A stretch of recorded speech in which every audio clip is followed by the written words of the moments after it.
우리 기독교 신앙, 특히 십자가 신앙을 우리가 한마디로 표현하면 초월 이성적인 것이다, 그렇게 말씀드릴 수가 있습니다. 이 초월 이성적이라고 하는 말을 우리가 잘 파악해야 합니다. 먼저 우리의 신앙생활이 아주 이성적이고 상식적이라야 합니다. 우리가 예수님을 믿는다고 해서 우리의 삶이 이성적이지 않고 상식적이지 않고 반이성적이라든지 반상식적이라든지 또 반윤리적이라든지 반도덕적이라든지 그렇게 되면 안 되는 겁니다.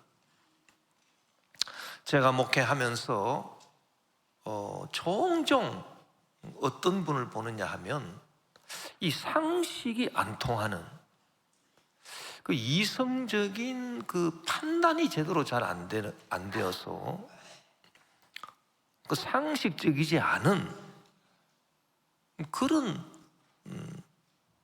행동을 하고 그런 삶을 살아가는 그런 분들이 주여 주여 믿습니다 라고 신앙생활 하시는데, 참 그런 분들을 보면 정말 답답한 마음이 들어요. 우리가 하나님을 믿는 것이 절대로 반상식적인 게 아닙니다. 하나님이 우리에게 주신 축복 가운데 가장 큰 축복이 뭐냐 하면 이 생각하고 올바르게 생각하고 판단할 수 있는 이성을 우리에게 주셨어요. 그래서 감정에 따라서 행동하지 아니하고 냉철하게 판단하면서 절제하고, 그리고 모든 것을 잘 판단하고 행할 수 있는 그 이성, 인간의 이성, 이 이성이 하나님이 주신 축복입니다. 그 이성이 제대로 작동하지 아니하면 예를 들면 그 쓸데없는 걱정을 할 수 있습니다. 이성이 제대로 작동하면 그건 염려할 일이 아니다, 딱 염려를 안 해버리는. 그런데 그 이성이 제대로 작동을 못하니까, 예를 들면 자기 몸이 별 탈이 없어요. 건강함에도 불구하고 내가 몸이 약한 거 아닌가, 내 몸에 무슨 암이 있는 거 아닌가, 이렇게 해서 그 쓸데없는 걱정하고 근심하고 낙심하고 그럴 수가 있습니다. 또 인간 이성이 제대로 작동하지 못하면 자기 몸에 큰 병이 있음에도 불구하고 이거 아무것도 아니야, 뭐가 아무것도 아닙니까, 아주 심각한데, 그래서 병원에도 안 가고 그냥 주여 주여 그러면서 기도만 한다 그러고 그렇게 또 돼버리는 거예요.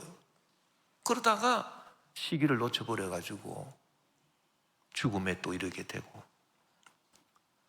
참 모든 것이 인간의 그 이성과 그 상식에 맞도록 우리가 신앙생활을 해야 됩니다.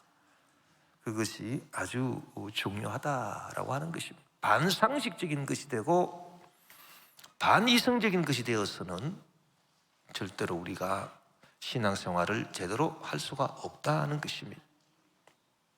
그러나 우리의 신앙이 상식에 머물러 있어서도 안 돼요. 상식을 초월할 수 있어야 되는 것입니다. 반상식적인 것은 안 되지만 상식에 머물러만 있다면 이 하나님 말씀의 진리가 우리에게 믿어지지 않습니다. 여러분, 예수님이 동정녀 마리아에게서 탄생하셨다, 성령으로 말미암아 잉태되어서 처녀의 몸 마리아에서 예수님이 탄생하셨다. 그게 상식적으로 그게 납득이 됩니까? 인간의 이성적으로 그것이 납득이 됩니까? 예수님께서 십자가에서 우리의 모든 죄를 다 청산하시고 죽으셨다가 부활하셨다. 이게 상식적으로, 이성적으로 납득이 됩니까? 안 되죠. 이성적이고 상식적인 눈으로 십자가를 보면 그 십자가는 그냥 죄인이 그 죄값을 짊어지고 비참하게 죽어가는 그 사형의 그 고난의 상징에 불과합니다. 뭐 다른 게 없습니다. 그러나 우리가 이 이성과 상식에 머무르지 않고 이 반이성적이고 반상식적인 것은 이성 이하, 상식 이하의 것은 안 돼요. 그러나 인간 이성과 인간의 상식에 기초해서 거기에 머물러서도 안 됩니다. 그 위를 바라봐야 돼요. 이게 초월 상식이라는 거예요. 이렇게 초월 상식적으로 우리가 나아갈 때 하나님께서 천지 만물을 말씀으로 창조하시고 예수님께서 우리 인간의 모든 죄를 다 사시기 위해서 십자가를 지시고 죽으셨고 또 사흘 만에 부활하셨고 또 성천하셨고 다시 재림하셔서 심판하시고 영원한 천국 새하늘과 새 땅을 우리를 위해서 예배하시고 우리를 그곳에 들이신다라고 하는 우리 기독교의 신앙이 믿어질 수가 있는 것입니다. 그리고 우리가 기도하면 내 믿은 대로 될지어다, 기도응답이 또 주어진다라고 하는 것을 우리가 믿을 수가 있는 것입니다. 그래서 신앙은 초월 상식이에요. 여러분, 우리가 초월 상식적으로 신앙생활을 하게 되면 또 어떤 것이 깨달아지냐 하면 이 3차원의 세계를 지배하고 다스리는 영적 세계, 4차원의 세계에서 그 악한 마귀 귀신들이 역사를 해서 우리를 도둑질하고 죽이고 멸망시킨다라고 하는 그 영적 세계의 진리도 우리가 깨달아 알 수가 있습니다. 초월 이성적으로 나아가면 우리가 그 영적 진리를 깨달아 알 수가 있는 거예요. 그러나 예수님을 믿는다 해도 그 상식적으로만 믿고 그 이성적으로만 믿고 그렇다 그러면 무슨 마귀가 있느냐, 무슨 귀신이 있느냐, 그 마귀와 귀신에 대해서 그 존재에 대해서 인정도 하지 않고 그거 다 성경에 기록된 거 그거 다 그냥 신화에 불과한 그런 이야기야, 사실 그렇지 않아, 그렇게 마귀와 귀신에 대해서 부정해버리고 말 것입니다. 그러나 우리가 초월 신앙적으로 우리가 신앙생활, 초월 이성적으로 신앙생활을 할 때 마귀와 귀신이 있구나, 그리고 이 마귀와 귀신이 나쁜 것 중에서도 가장 나쁜 존재다라고 하는 것을 깨달아 알 수가 있는 것입니다. 악한 것들 중에서도 가장 악한 것이 마귀구나, 그걸 깨달아 알 수 있어요. 여러분, 죄가 악한 것이죠. 죄가 악한 것이죠. 그러나 이 죄가 악한 것보다 더 악한 것이 있으니 그게 바로 마귀라고 하는 것입니다. 여러분, 사도 바울은 위대한 학자였습니다. 이성적으로, 지식적으로 그 누구에게 뒤지지 않는 당대 최고의 율법학자요, 히브리어, 헬라어에 능통한 사람이요, 지성인 중에 지성인이었습니다. 그 사람이 사도 바울입니다. 그분이 예수 그리스도를 만나게 되고 복음을 접하게 되고 이제 초월 이성, 초월 상식적으로 되어서 하늘나라를 바라보고 영계를 바라보고 악한 마귀와 귀신의 역사를 알게 되었습니다. 그래서 악한 것들 중에 가장 악한 것이 마귀 귀신의 역사구나, 죄보다 더 악한 것이 마귀 귀신의 역사구나, 그것을 사도 바울이 깨닫고 우리에게 가르쳐주고 있습니다. 사도 바울이 쓴 로마서 7장 21절에서 24절에 보면 그러므로 내가 한 법을 깨달았노니 곧 선을 행하기 원하는 나에게 악이 함께 있는 것이로다. 내 속사람으로는 하나님의 법을 즐거워하되 내 지체 속에서 한 다른 법이 내 마음의 법과 싸워 내 지체 속에 있는 죄의 법으로 나를 사로잡는 것을 보는도다. 오호라, 나는 곤고한 사람이로다. 이 사망의 몸에서 누가 나를 건져내랴. 여기 23절이 아주 중요한 말씀이에요. 이 23절 현대의 성경으로 보면 내 육체에는 또 다른 법이 있습니다. 그것이 내 마음과 싸워서 나를 아직도 내 안에 있는 죄의 종으로 만들고 있다는 것을 알았습니다. 그래서 이 또 다른 법이라고 하는 게 뭐냐? 이 또 다른 법이 내 마음의 법과 싸워가지고 나를 죄짓게 하고 죄의 종으로 만든다. 죄가 나쁜 것인데 이 또 다른 법은 나로 하여금 죄를 짓게 하고 죄의 종이 되게 하는 거니까 이 또 다른 법이 가장 나쁜 거겠죠. 가장 악한 것입니다. 그게 바로 마귀입니다, 여러분. 그게 바로 귀신이에요. 그래서 사도 바울은 오늘 본문 그 에베소 교회 교인들에게 보낸 오늘 편지 에베소서 6장 12절에서 뭐라고 선포하고 있습니까? 우리의 씨름은 혈과 육을 상대하는 것이 아니요 통치자들과 권세들과 이 어둠의 세상 주관자들과 하늘에 있는 악의 영들을 상대함이라. 악한 마귀와 귀신들을 상대하는 것이다. 그렇게 담대하게 확실하게 선포하고 있습니다. 왜냐하면 가장 악한 것이 마귀이기 때문에. 여러분, 우리가 죄의 악을 이긴다 하더라도, 그래서 우리가 죄를 안 짓고 죄의 악을 이긴다 하더라도 이 죄보다 더 악한 이 마귀 귀신을 우리가 물리치지 못하면 우리는 또다시 죄를 짓게 되고 죄의 종이 되고 그렇게 해서 멸망당할 수밖에 없기 때문에 우리의 싸움의 최종 목표는 죄를 이기는 게 아니다. 죄보다 더 악한 마귀와 귀신들을 멸하는 것이고 하늘에 있는 이 악한 영들, 이 마귀들을 진멸하는 것이다. 그것을 사도 바울이 확실하게 담대하게 선포해주고 있다, 그 말인 것입니다. 그런데 이 마귀를 대적하는 것이 뭐냐? 마귀를 어떻게 대적하느냐?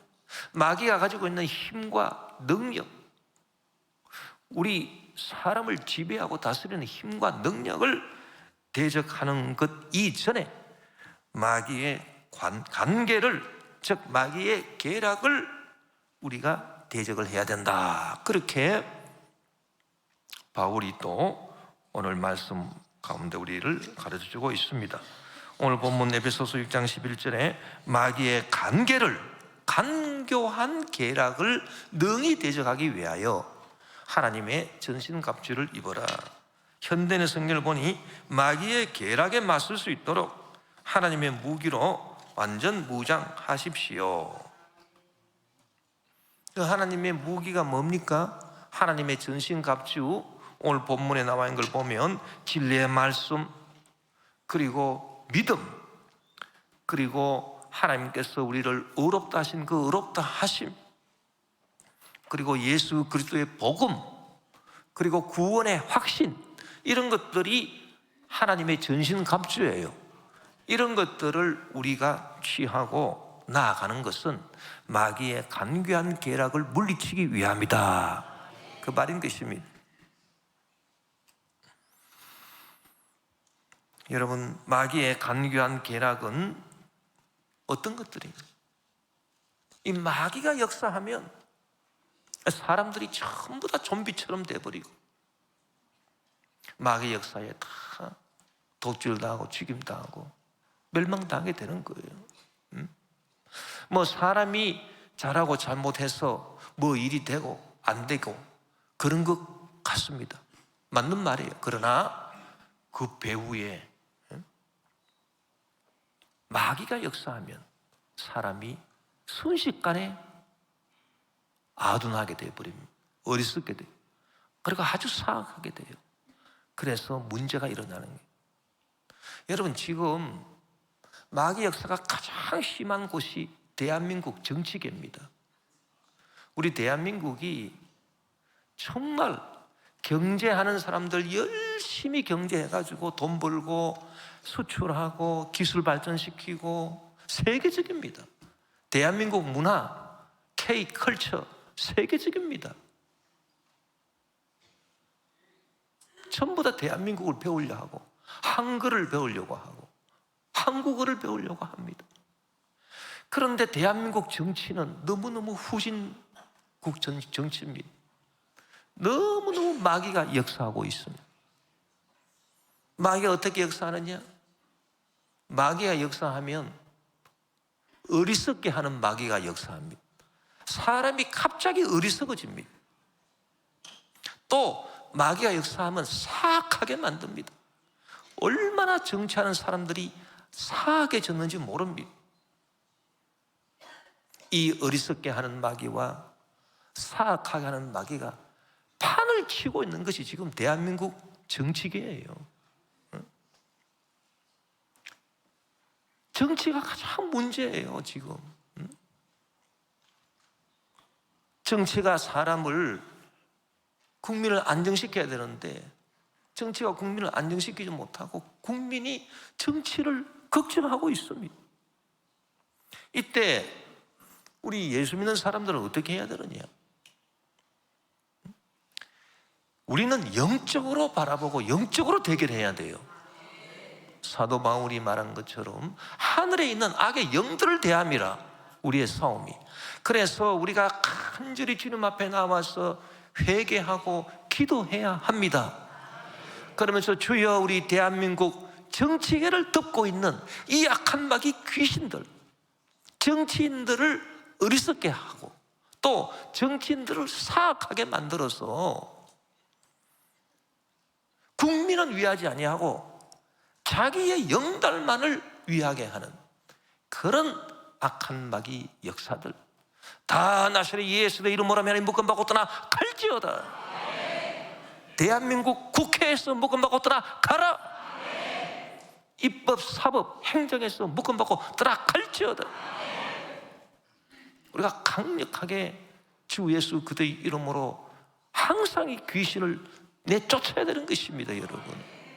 그것이 우리 성도의 의무예요. 마귀의 간교한 계략이 구체적으로 살펴보면 어떤 것들입니까? 특히 마귀의 계략은요, 우리 각 사람에게 다가와서 각 사람 인생의 본질이 시간입니다. 시간에 대해서 착각하게 만들어주는, 이게 마귀의 간교한 계략이에요. 시간에 대해서 어떤 착각을 가지게 하느냐? 여러분, 시간의 본질이 뭐냐 하면 인생은 시간인데 시간의 본질이 뭔지 아십니까? 지나가면 없어지는 겁니다. 그러니까 아무리 오래 살아도요, 산 뒤가 없어요. 왜? 지나가면 없어지니까. 시간의 본질이 없어졌어요. 그러니까 산 뒤가 없어요. 제가 오늘 설교 준비하면서 내가 어떤 생각이 들었냐 하면, 어떤 기억이 났냐 하면은 60년도 넘었어요. 제가 유치원 다닐 때, 제가 유치원을 잘 모르니까 그 유치원에서 선생님이 어떤 이렇게 누님 한 분을 보냈습니다. 걔 좀 데리고 유치원으로 데리고 오라고. 그 내가 지금 생각할 때 그 누님이 한 16, 17 정도 난 그런 분인데, 내가 그때 유치원 다녔으니까 한 5살쯤 됐어요. 근데 어떤 더운 날인데, 여름날인데 그 누님이 이렇게 나를 유치원으로 데리고 이제 온다고 하면서, 더운 날이니까 그 아이스 깨끼 있잖아요. 요새는 뭐 아이스케이크 그럼 잘 모릅니다.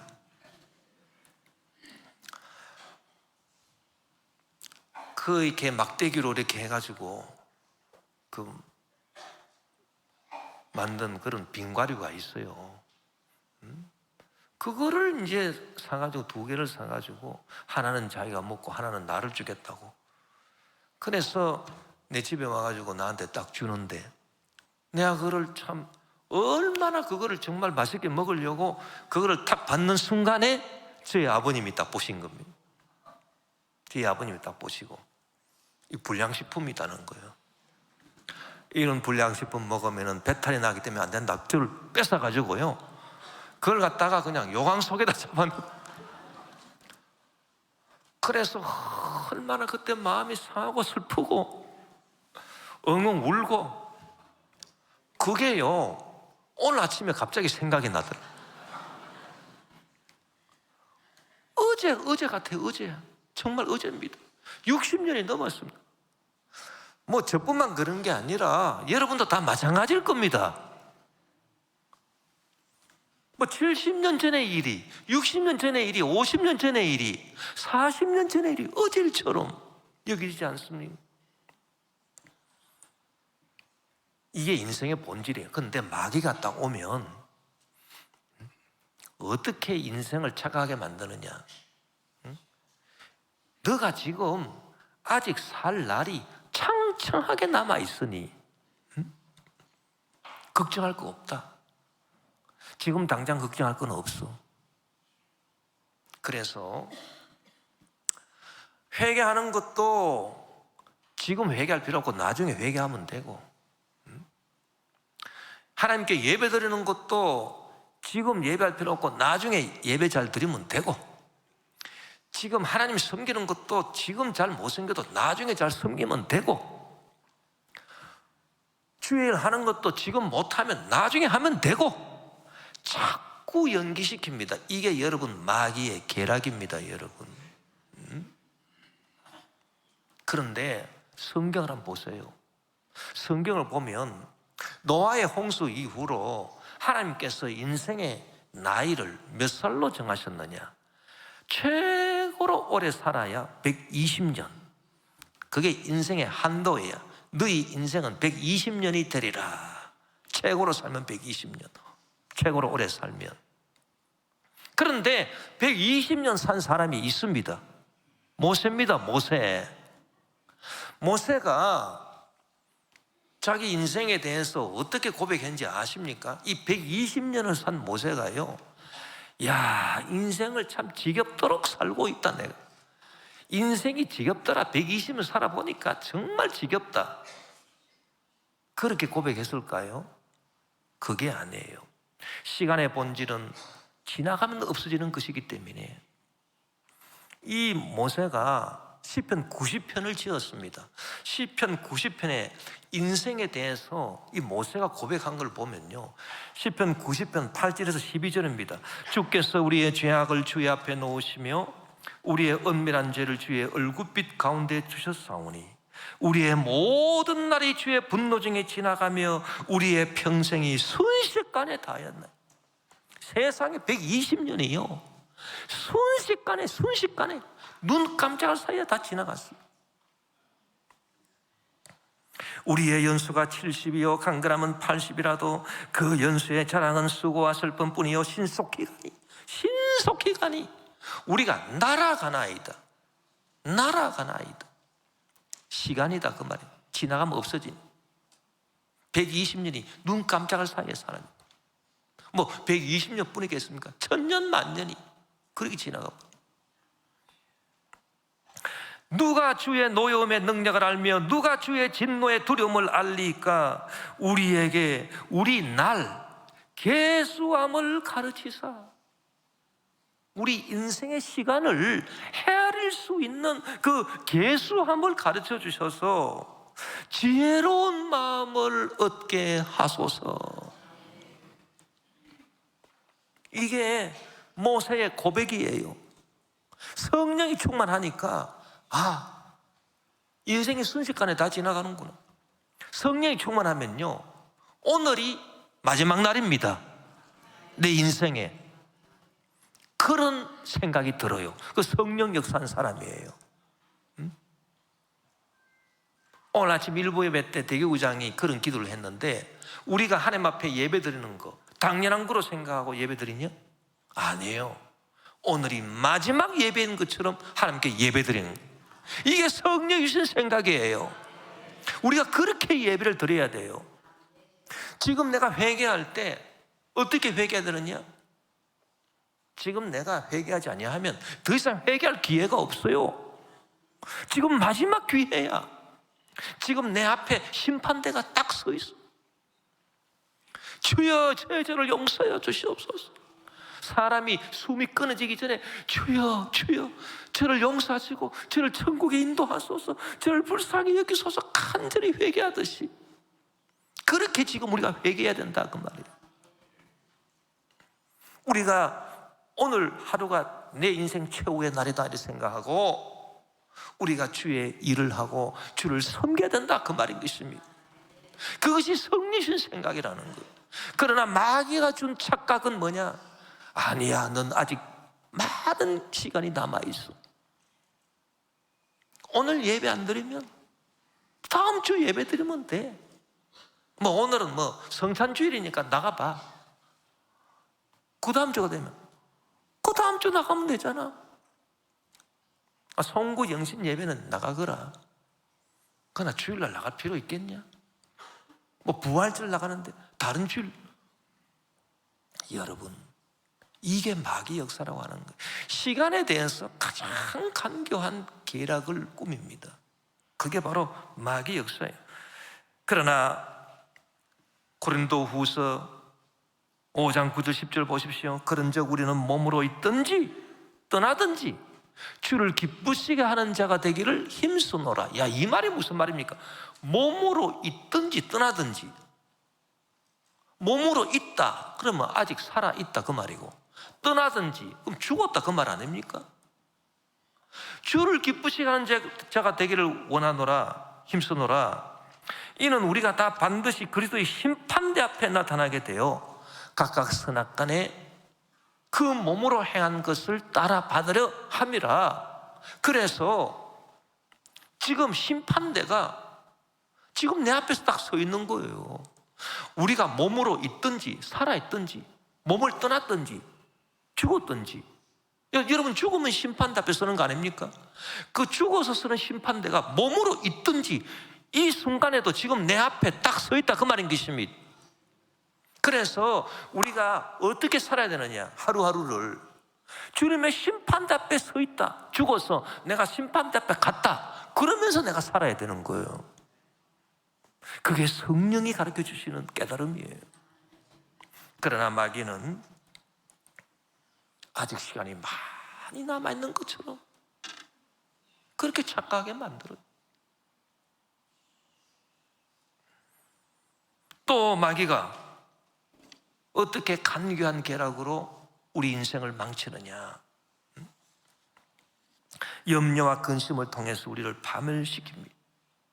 여러분, 이 인생이라고 하는 것이 정말 순식간에 사라지는 것인데 이 얼마나 아까운 시간입니까? 이 아까운 시간을 우리가 보람있게 사는 것을 마귀가 못 봅니다. 그래가지고 이 아까운 시간이라도 어떻게 하든지 낭비하게끔 그렇게 우리 인생을 파괴하려고 마귀가 무엇을 가져다 주느냐? 염려와 근심을 갖다 준다 이거예요. 염려와 근심이 우리에게 생기면 이 흘러가는 이 아까운 시간을 염려하느라고 근심하느라고 다 보내고 의미 있는 일 하나도 못하게 만들어요. 여러분, 염려 근심이 있어봐요. 예배 시간에 딱 앉아있어도 하나님께 진정한 찬양이 됩니까? 감사가 됩니까? 걱정 근심 하느라고 감사 찬양 안 됩니다. 예배도 잘 안 돼요. 기도가 됩니까? 기도도 잘 안 돼요. 염려 근심 하품만 한숨만 푹푹 쉬고 무슨 기도가 됩니까? 주님을 위해서 어떤 노력할 의욕이 생깁니까? 안 생깁니다. 오직 근심에만 사로잡히게 됩니다. 그렇다고 문제가 해결되나요? 하나도 해결 안 됩니다. 근심, 걱정이 또 무엇을 낳습니까? 불안과 두려움을 낳습니다. 불안과 두려움은 어마어마한 파괴를 갖고 있습니다. 2차 세계대전 때 미군이 세계에서 전사한 수가 20만 명. 그 미군 그 아들들을 해외에 보내놓고 걱정 때문에 돌아가신 부모, 가족들이 200만 명, 심장병으로. 그만큼 불안과 공포가 파괴적이더라고요. 그래서 정말 우리 인생을 완전 파멸시키기 위해서 마귀가 특급 계략을 짠 게 있으니 그게 바로 염려, 근심을 우리가 갖다 주는 거예요. 그래서 예수님이 우리 보고 명령하신 게 있습니다. 명령하신 게 있어요. 너희들 염려, 근심하지 마라가 아닙니다. 사람이 살면서 염려, 근심 할 수밖에 없어요. 그게 인생이니까. 그런데 예수님이 뭐라고 명령하셨느냐? 염려, 근심하지 마라 이게 아니고 내일 일은 내일 염려해라. 그 명령입니다, 여러분. 마태복음 6장 34절에 그러므로 내일 일은 걱정하지 마라. 내일 걱정은 내일에 맡겨라. 하루의 괴로움은 그날에 겪는 것만으로 족하다. 주님의 명령입니다, 여러분. 내일 일 당겨서 걱정하지 마십시오. 그러고 믿고 주님께 맡기고 기도하십시오. 그래야 마귀의 관계를 물리칠 수 있는 거예요.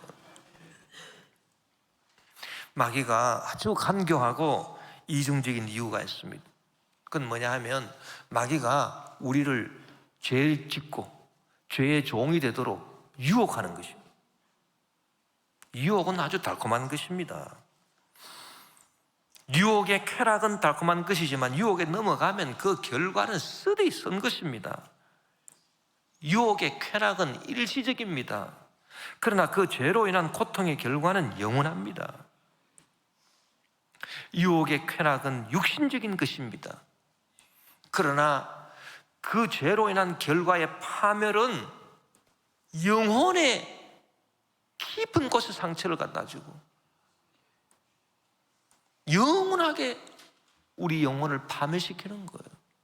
그래서 여러분, 죄를 이기는 것은 육신으로 고달픈 일이지만 영적으로 평안하고 내 영혼이 기쁜 일이기 때문에 여러분, 우리가 죄 짓고 육신의 쾌락을 좀 즐기고 그 대신에 영혼이 늘 불안하고 두렵고 영혼이 파멸에 처하는 그런 괴로움을 겪을 것이 아니라 성령의 도우심으로 말미암아 깨달음을 얻어서 내가 이 죄를 지으면 내가 육신적으로는 조금 즐겁겠지만 그러나 영적으로 내 영혼이 너무너무 눌리고 불안하고 두렵고 결과가 쓰디쓴 것이니 주여 지혜로운 마음을 주셔서 죄 짓지 않게 도와주시옵소서. 성령의 도우심으로 죄를 물리치고 우리는 살아야 되는 것입니다. 이 마귀가 이렇게 우리를 죄로 유혹하고요, 그 다음에 우리가 마귀 유혹에 넘어가서 죄를 짓잖아요. 그러면 180도 태도를 바꿉니다. 그러면서 우리를 어떻게 하느냐? 강력하게 정죄합니다. 너는 죄인이다. 죄를 지었다. 너는 이제 죄로 말미암아 멸망당할 수밖에 없다. 그렇게 정죄해버려요. 여러분, 이 얼마나 마귀가 이중적입니까? 아니, 우리를 죄로 유혹했으면 우리가 죄를 짓게 되면 정죄하지는 말아야지. 자기가 유혹해서 우리가 죄를 짓는데, 그런데 우리로 하여금 죄 짓도록 유혹하고 그 다음에 죄를 지으면 탁 완전 얼굴 안면 바꾸고 우리를 정죄합니다. 하나님 앞에서 정죄합니다. 하나님, 이 사람 죄인입니다. 사람 앞에서 정죄합니다. 여러분들이요, 이 사람 죄인입니다. 여러분, 우리는요 짐승하고 달라요. 사람이 정죄받는 것만큼 괴로운 일이 없습니다. 그래서 고발당하고 고소당하고 정죄받고 그 사람 영혼이 파괴됩니다. 여러분, 얼마나 더 괴로운 일인지 모릅니다. 예수님께서는 그래서 한 사람도 정죄하지 아니했습니다. 현장에서 가늠하다가 붙잡힌 여인에 대해서도 나는 너를 정죄하지 않는다 그랬습니다. 왜? 이 정죄하는 건 사람의 영혼을 파괴시키는 일이기 때문에. 마귀는 죄인이 마땅히 정죄를 받게 되어 있는 것을 악용해서 항상 우리를 하나님 앞과 사람 앞에서 정죄하고 정죄함으로써 우리를 파멸시켜요. 짐승들은 정죄를 안 받아요. 짐승들은요, 정죄받아도 평안한 것 같습니다. 짐승들은. 그런데 우리 사람은 하나님의 형상으로 지음받았기 때문에 정죄받으면 파멸해요. 자, 그럴 때 우리가 어떻게 이 마귀의 관계를 물리칠 수 있느냐? 우리를 죄로 유혹하고 그 다음에는 우리를 정죄하는 이 마귀를 우리는 주 예수 그리스도의 은혜, 하나님의 사랑, 성령의 깨닫게 해주심, 삼위일체로 우리는 이 악한 마귀의 정죄를 물리쳐야 되는 것입니다. 그래야 우리 영혼이 살아날 수 있어요. 로마서 8장 31절 34절에 그런즉 이 일에 대하여 우리가 무슨 말하리요? 만일 하나님이 우리를 위하시면 누가 우리를 대적하리요? 자기 아들을 아끼지 아니하시고 우리 모든 사람을 위하여 내주신 이가 어찌 그 아들과 함께 모든 것을 우리에게 주시지 아니하겠느냐? 누가 능히 하나님께서 택하신 자들을 고발하리요? 의롭다 하신 이는 하나님이시니 누가 정죄하리요? 이 마귀에 대한 선전 보고입니다. 누가 정죄하리요? 야, 마귀야, 하나님이 우리를 의롭게 하셨는데 마귀 너가 왜 우리를 정죄하느니? 죽으실 뿐 아니라 다시 살아나신 이는 그리스도 예수시니 그런 하나님 우편에 계신 자요 우리를 위하여 간구하시는 자신이. 여러분, 우리가 이 마귀의 관계를 능히 대적하고 물리치기 위해서 성삼위일체 하나님이 우리를 도와주신다. 그걸 알아야 되는 것입니다. 고린도후서 13장 13절에 주 예수 그리스도의 은혜와 하나님의 사랑과 성령의 교통하심이 너희 무리와 함께 있을지어다. 그래서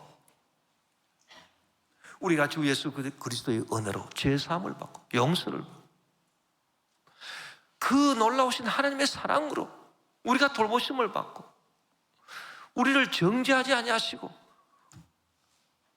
누가 우리를 정죄할 수 있겠느냐고 말씀하신 그 하나님의 사랑, 이 예수님의 은혜와 하나님의 사랑을요 깨닫게 해주시는 분이 성령이에요. 아무리 예수님의 은혜가 있고 하나님의 사랑이 있어도 깨닫게 해주시는 성령이 우리에게 깨달음을 주시지 아니하시면, 우리가 성령의 그 깨달음을 얻지 못하면 나는 죄인이다, 정죄당하고요 파멸당해요. 또 성령의 깨닫게 해주심이 없으면 그저 우리가 순식간에 다하는 우리 인생이 계속 그렇게 되는 줄 알고 허무맹랑하게 그렇게 살다가 졸지에 지옥으로 떨어져 버린다, 그 말인 것입니다. 그리고 걱정 근심만 하고 아무런 열매를 맺지 못하는 부정적인 생각에 사로잡혀, 걱정 근심 때문에 늘 부정적인 생각에 사로잡혀서 패배하는 인생이 되어버리고 만다라고 하는 거예요. 그러나 주 예수 그리스도의 은혜와 하나님 아버지의 사랑과 또 성령이 깨닫게 해주시는 깨달음을 통해서 우리는 악한 마귀의 이 모든 간교한 계략을 다 물리치고 승리하고 나아갈 수 있는 것입니다. 여러분, 우리 개인뿐만 아니라 우리 가정도 마찬가지, 주님의 몸된 교회들도 마찬가지. 특별히 우리 대한민국 지금 엄중한 시기를 지나고 있어요. 주여 이 악한 마귀의 역사, 어리석게 하고 사악하게 만드는 이 악한 마귀 역사가 대한민국 정치계에서 주 예수로 묶음받고 떠나가게 도와주시고, 주의 뜻이 우리 대한민국 입법, 사법, 행정 이 정치계에 다 이루어져서 주님께 영광을 돌리는 복된 나라가 되게 도와 주시옵소서. 주님의 교회에 주님의 뜻이 이루어져서 우리 모든 교회들이 온 세계 만민에게 주의 복음 전할 수 있는 복된 주의를 하게 도와 주시고, 우리 개인과 가정이 영원히 잘됨같이 범사에 형통하며 강건하고 생명 때 풍성히 얻고 주일 열심히 할 수 있도록 축복해 주시옵소서. 우리는 믿음으로 승리하고 나가야 될 것입니다.